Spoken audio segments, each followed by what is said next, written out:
mind is willing, but the flesh is weak. We're talking 80 years ago. But at that time, they were a force to be reckoned with. You! Yes, my president. What is your name? Sparta. What is it? Emiliano Zapata. Sparta. My children, I'm your father, your protector. I'm of your blood. But believe me, these matters take time. You must be patient. With your permission, my president, we make our tortillas out of corn, not patience. And patience will not cross an armed and guarded fence. Do as you suggest. Verify those boundaries. We need your authority to cross that fence. I cannot possibly exercise such authority. Would you advise it? I can only advise. And naturally, my president, we will do as you advise. For 7 years, from 1942 to 1949, there was a 3rd Marine Corps boot camp for black Marines. It was Montford Point, Camp Lejeune in Jacksonville, North Carolina. This was for 2 reasons. The number 1 reason was the leadership in Washington, D.C. did it under the guise of what was thought to be a brief experiment, expecting that it would soon fail, that blacks could not measure up to the rigid standards of the Marines. And at that point, they would be able to say, well, we tried. We told you it wouldn't work. Then the issue of blacks in the Marines would be over. Also existing Jim Crow laws of the country forbid the mixing of blacks and whites, even in the military.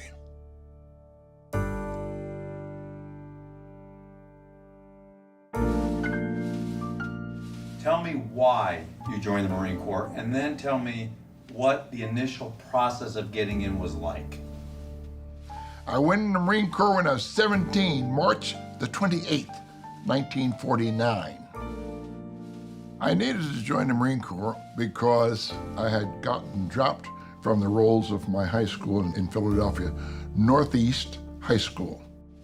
And I was a super jock as a kid and through my young adulthood, and all I wanted to do was play football. He said, anyone that doesn't pass 3 academic subjects will be dropped from the rolls. And so at the end of the semester, I was dropped from the rolls of Northeast High School.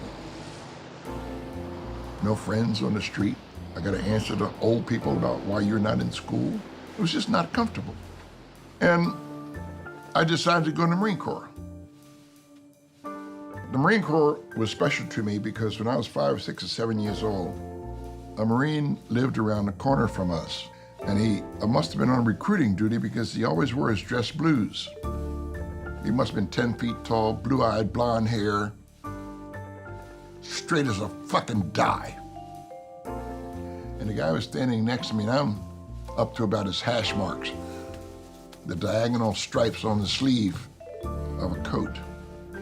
And I remember the stitching on those hash marks. I was so fascinated with him, and I touched it with my finger, and he felt something on the sleeve, and he pulled his arm away. And I was afraid my mother would know I was bothering him and chew my ass out. And I was so fascinated and so taken with this guy at 6 or 7 or 5 years old, whatever I was. There was something about him that I wanted to emulate. I wanted to be like him, and I knew at that moment in my life, I wanted to be a fucking Marine. And that's why I went in the fucking Marine Corps. I knew about the boot camp, which is in Parris Island, South Carolina. So I figured I'd be going to South Carolina to Parris Island boot camp. And so after I signed up, I got all my papers and orders and stuff in the recruiter's office. I saw I was going to Camp Lejeune in North Carolina. I thought that was rather odd, but hey, I had 10,000 other things to worry about, so I didn't think about it much. And so we got a train ride to Raleigh, North Carolina, from the 30th Street Station in Philadelphia to Raleigh, North Carolina. And from Raleigh, North Carolina, There was a bus to Jacksonville, North Carolina. Sousa was in front of me as we got off the bus in Jacksonville. His foot hit the ground, he turned around and was getting back on the bus with everybody waiting to get off. He says, "We need to go to Jacksonville. This is White, North Carolina." And the driver said, "This is Jacksonville." He saw the sign on the building that says White, and he thought it was White, North Carolina. It's for white people. I went into the station to get a ticket from Jacksonville to Camp Lejeune. When it came my turn, the lady paused and looked at me, kept looking at me, staring at me. And she said, "What'd you say?" I said, "I need a ticket to Camp Lejeune." And she stared at me some more. And she said, just like this, she says, "You colored, ain't you?" I said, I beg your pardon?" She's just repeated the same way. "You colored, ain't you?" And after I unscrambled what she said, kind of smiled because it's a bit humorous. I said, "Yes, you know." Then she said, "Oh, you have to go around inside." Just like that. Got in there, black side, broken tiles on the floor, 2 and 3 maroon-colored old movie seats in disarray on the floor, broken down counter. There's a guy frying some hamburgers, and after about 5 minutes he came around, asked if we needed a ticket. We said, yeah. So he gave us the ticket, gave him the quarter, and the quarter was taped to our orders from the recruiter in Philadelphia. And that's what the quarter was for. The bus ride from Jacksonville to Camp Lejeune.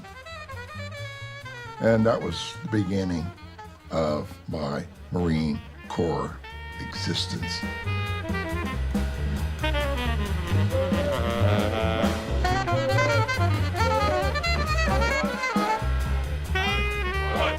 It was like being a rabbit, and everybody that was not in boot camp with me was like a 90-pound wolf. That's what it was like. Give me an example. I'll give you an example. Harry Rhodes was in my platoon in boot camp. He always talked about being an actor. He was a good-looking guy. Had chiclets for front teeth. Let's go for $5. And Sergeant Shaw was our senior DI. And he inspected us every Monday morning. This particular morning, he went up to Harry Rhodes, said, "Did you shave this morning, boy?" He said, "Yes, sir." He says, "It looks like you stood too far back from your razor to me." He reached down, Sergeant Shaw reached down and got a handful of sand and reached down the other hand and he got a broken bottle. He smeared the fucking sand on his face and shaved it with this fucking broken bottle. Both sides.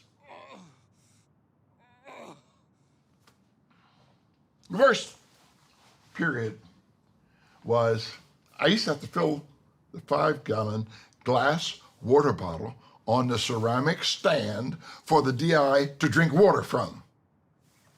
The only place I could fill it up was a wash rack.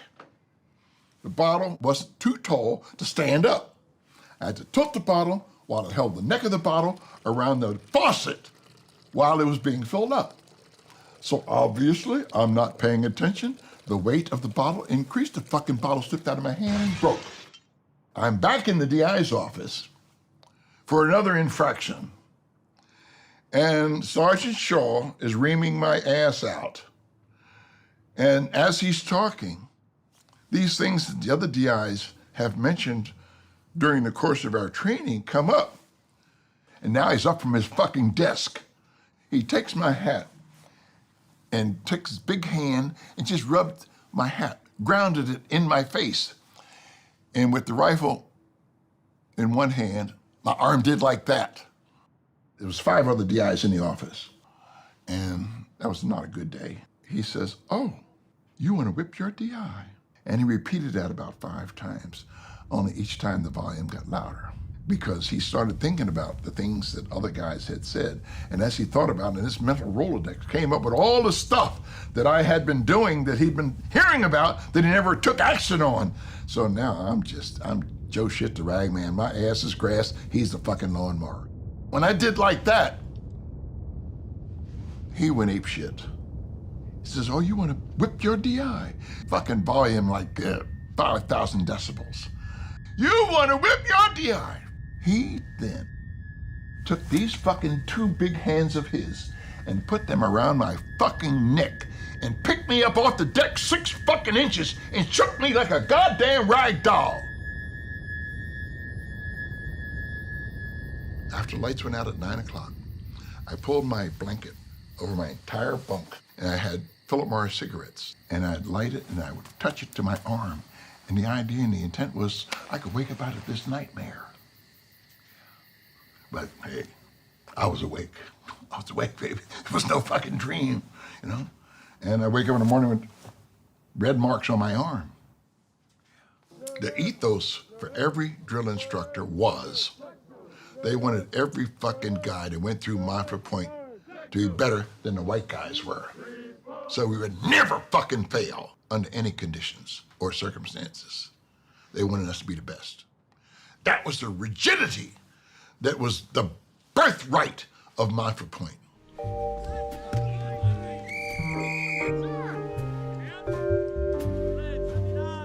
I played football for MCRD and Camp Lejeune early.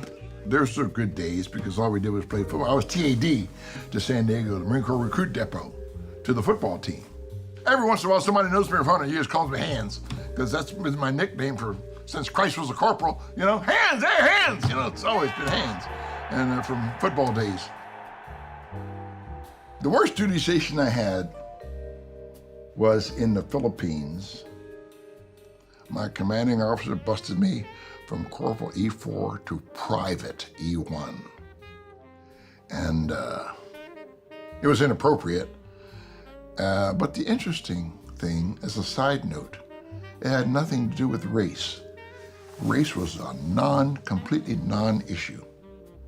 He had it in for me because I wanted to leave the squadron when we were overseas to go and play football at another base. After he discussed it, he said, well, I'll tell you what, Culmer, you think about it. Come back and let me know tomorrow what your decision is.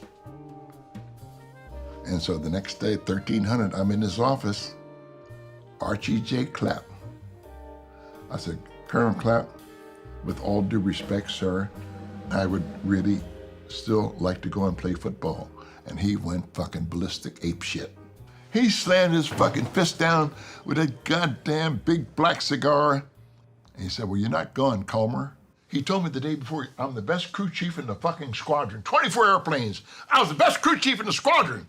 So today, he takes me off of my airplane, no flight pay, puts me in the compartment. I'm police sergeant for 3 fucking months.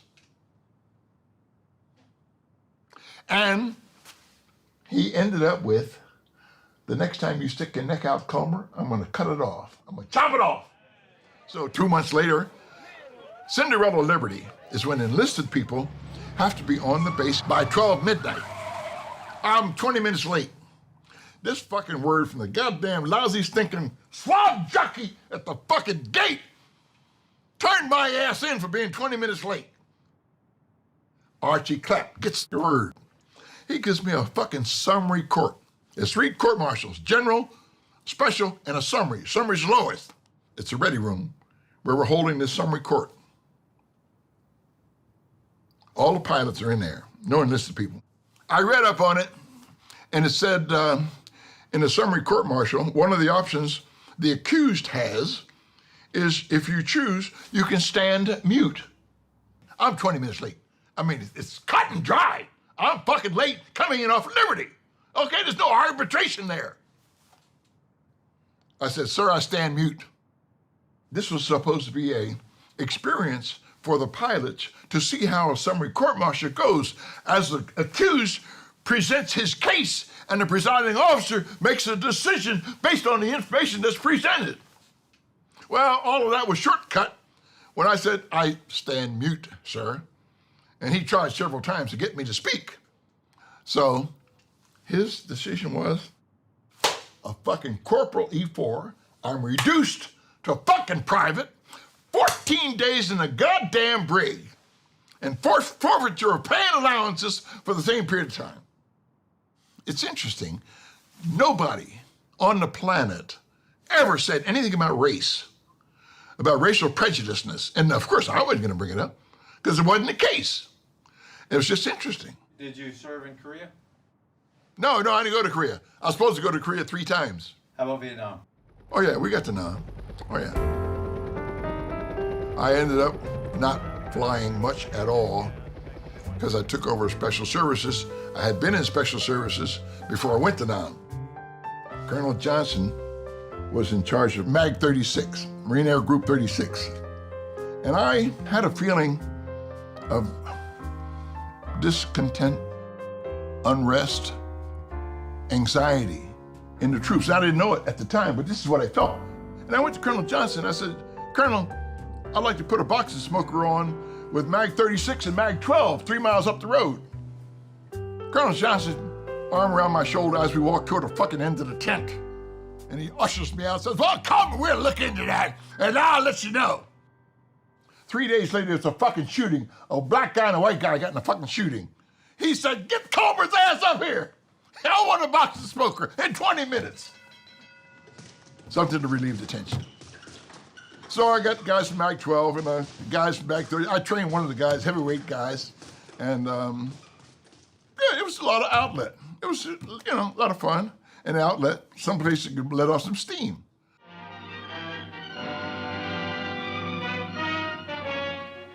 I am Dracula. Not only that, I ended up showing the fucking movies every night for 10 goddamn months. The motherfuckers called me Dracula. Because when the fucking sun goes down, I gotta go show the fucking movie. Yeah, so that was my tour in fucking Nam. So when you retired, you went to work for the VA. What did you do for the VA and what was that like? I mean, that's a lot of service to country.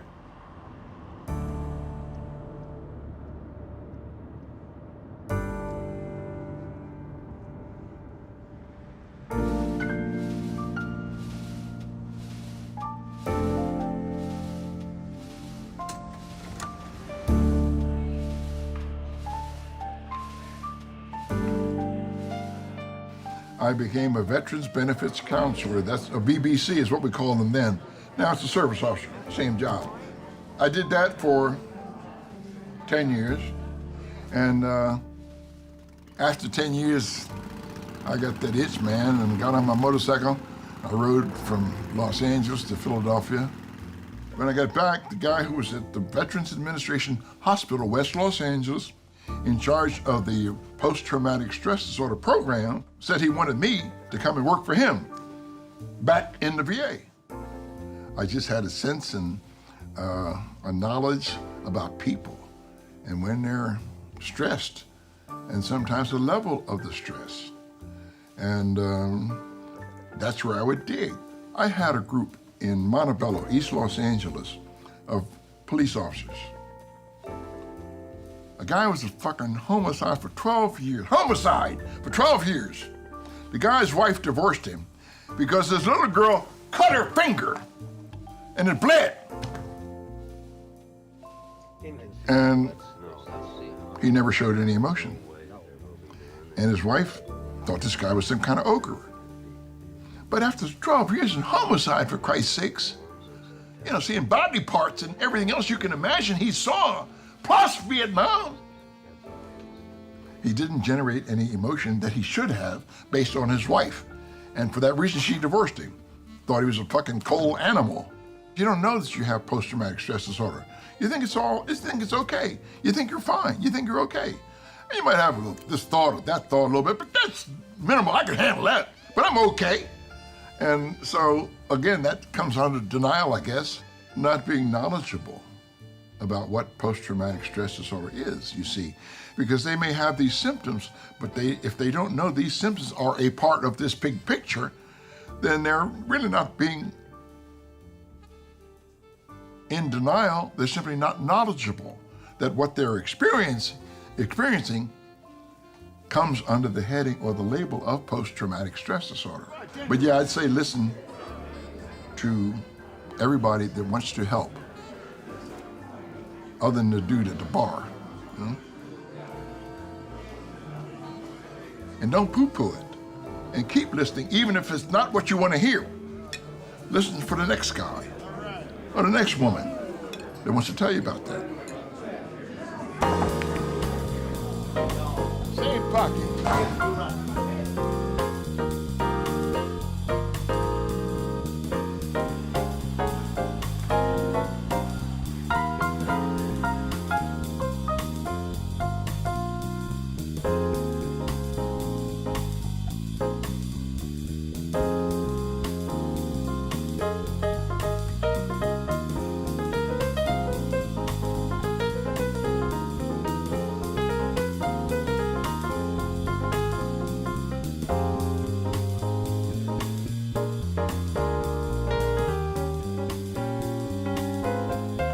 Dedicated dudes.